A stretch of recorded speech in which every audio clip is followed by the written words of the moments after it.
Myself, Professor Dr. Deepak Singh, a light science specialist. Cyanosis यह एक acute condition है skin का। इसमें होता क्या है, साइनो मीन्स क्या होता है, ब्लूइश। साइनोसिस यानी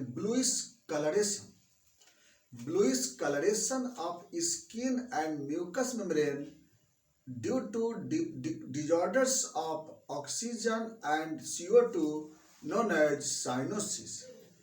जब हमारे बॉडी में जब ऑक्सीजन का लेवल डिक्रीज कर जाता है, साथ में CO2 का लेवल जब इंक्रीज कर जाता है, तो CO2 का लेवल बढ़ने के कारण जब हमारे टिश्यू में जब CO2 का कंसंट्रेशन हाई हो जाता है, तो लाइट का रिफ्लेक्शन में उसका कलर ब्लूइश होने लगता है, स्किन का कलर। तो लाइट में रिफ्लेक्शन में वह ब्लूइश कलर दिखाई देता है, जिसको हम लोग बोलते हैं साइनोसिस। यानी इतना मतलब हुआ कि साइनोसिस जिसमें बॉडी में CO2 का लेवल बढ़ने के कारण ऐसा डिजॉर्डर देखने को मिलता है। आइए बात करते हैं आगे। साइनोसिस जनरली 3 वेराइटीज के होते हैं। एक साइनोसिस जिसको बोलते हैं हम लोग पेरिफेरल साइनोसिस।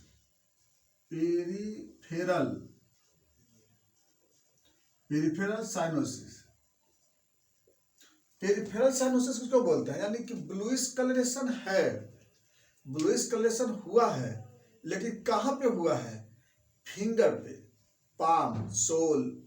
तो इस सब एरिया में जब बाइट ब्लूइश कलरेशन होता है, तब इसको हम लोग बोलते हैं पेरिफेरल साइनोसिस बोलते हैं। यानी बॉडी के पेरिफेरल पार्ट पे साइनोसिस डेवलप करता है, ये होता है पेरिफेरल साइनोसिस। नंबर 2, दूसरे नंबर पे होता है सेंट्रल साइनोसिस। सेंट्रल साइनोसिस इसको कोर साइनोसिस बोलते हैं। सेंट्रल ब्लूइश कलरेशन अगर लिप में, माउथ के अंदर, टंग, पैलेट, चीक, फेस, अगर इस एरिया में अगर होता है अगर साइनोसिस ब्लूइश कलरेशन, तब इसको हम बोलते हैं सेंट्रल साइनोसिस बोलते हैं।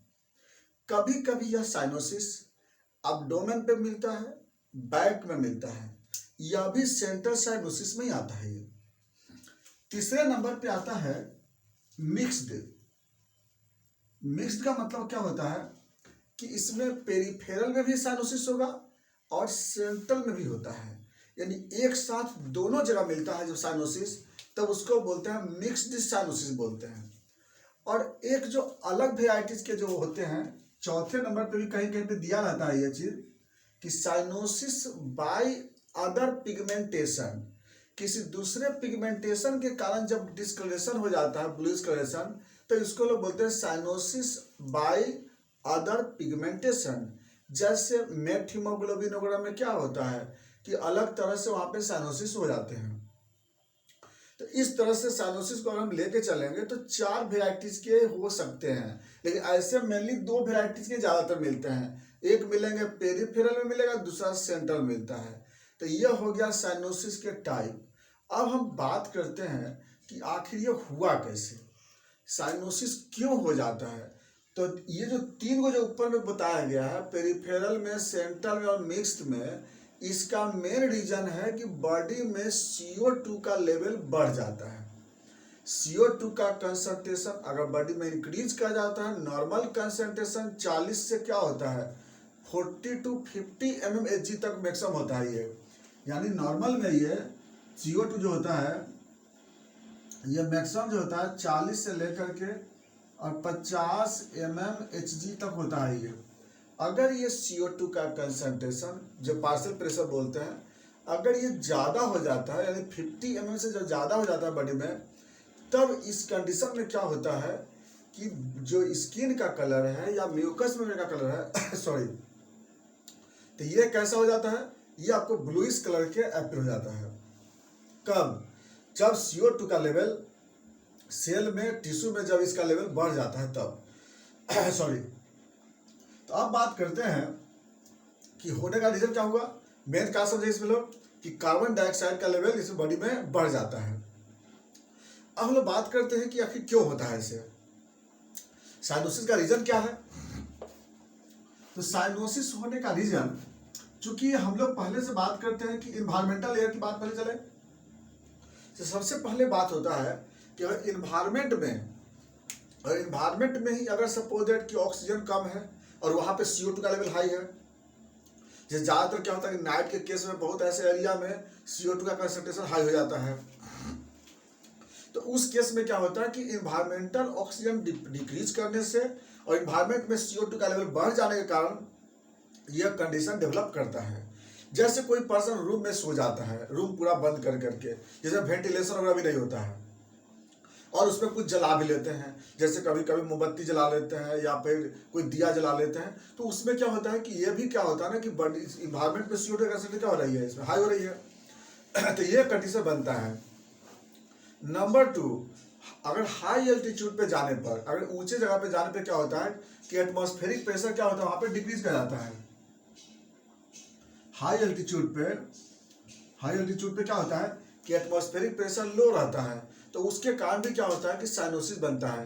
अब आते हैं तीसरे नंबर पे, रेस्पिरेटरी पैसेज में अगर बाय द वे ब्लॉकेज है, जैसे आस्थमा का अटैक हुआ हो, आस्थमा में क्या होता है कि ब्रोंकस पाथ ब्लॉक हो जाते हैं, COPD है, या फिर क्रोनिक ब्रोंकाइटिस है, या फिर निमोनिया का केस है, या ILD इंटरस्टिशियल लंग्स डिजीज। आप जानते होंगे ना, इंटरस्टिशियल लंग्स डिजीज में क्या होता है कि अल्वेलाई और ब्लड वेसल्स के बीच में फाइब्रोसिस हो जाता है, तो इन दोनों के बीच में फाइब्रोसिस होने को क्या बोलते हैं, इंटरस्टिशियल लंग्स डिजीज। और यहीं से तो ट्रांसपोर्ट होता है ना O2 और CO2 का, तो इस कारण से क्या होता है कि यहाँ पे इसकी वजह से भी साइनोसिस होता है।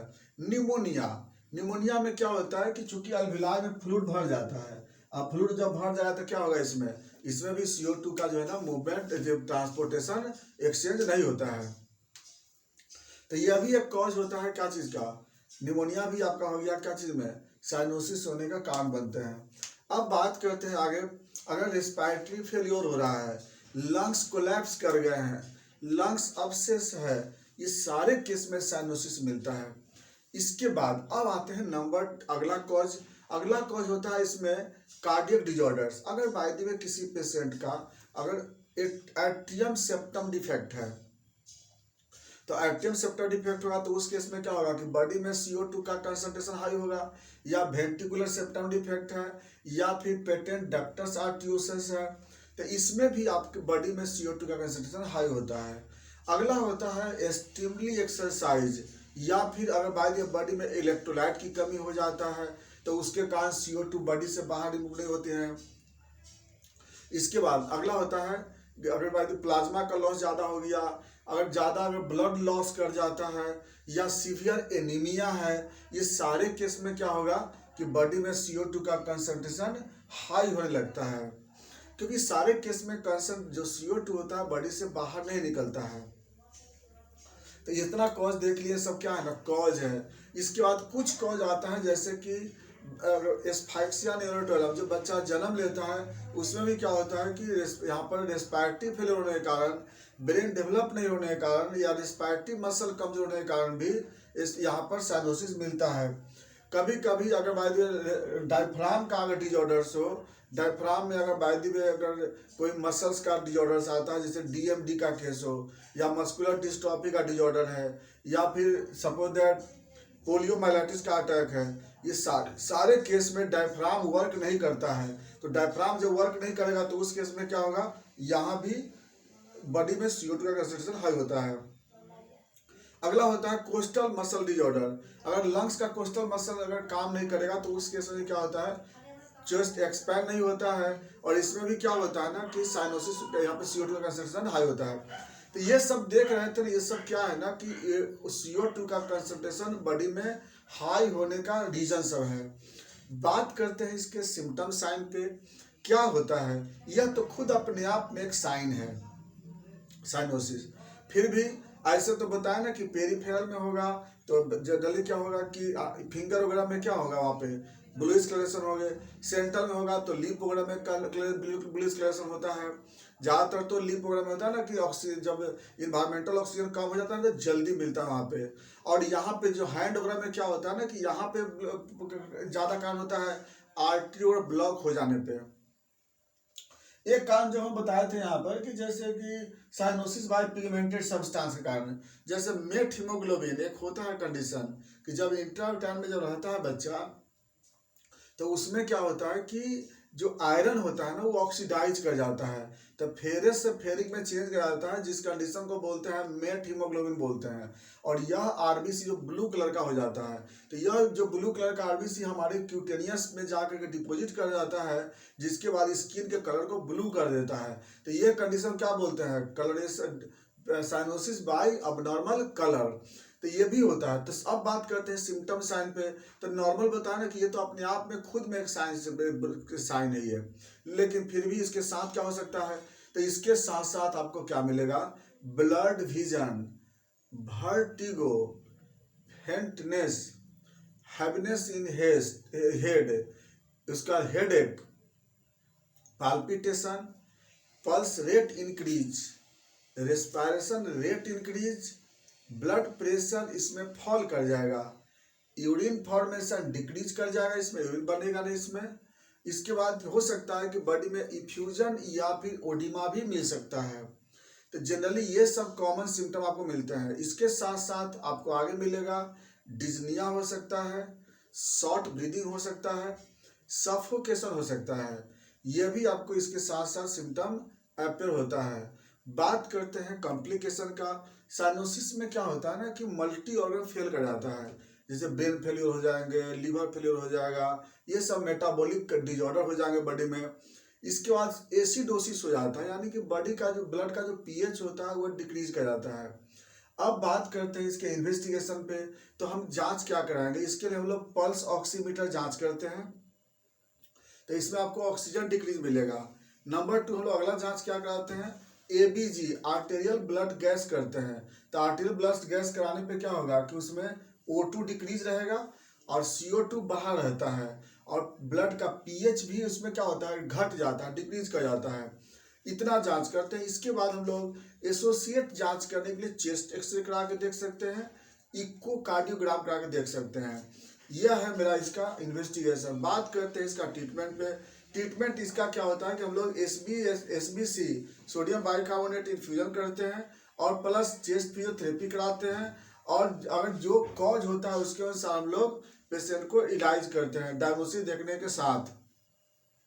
जिस तरह का डायग्नोसिस होता है उसके अनुसार इसका हम लोग ट्रीटमेंट करते हैं, और कोई भी ड्रग्स भी चलाते हैं तो उसी के अनुसार देते हैं ड्रग्स। पेशेंट को ऑक्सीजन इनहेलेशन कराते हैं, जरूरत पड़ता है तो मैकेनिकल वेंटिलेशन भी देते हैं पेशेंट को। तो ये होता है, यह है मेरा साइनोसिस। यह डिजॉर्डर्स लाइफ थ्रेटनिंग भी चला जाता है, ये बहुत सारे पेशेंट इसमें डेथ भी कर जाते हैं। तो खैर ये था साइनोसिस, बाकी बातें चलेंगे नेक्स्ट वीडियो में। Thanks for watching.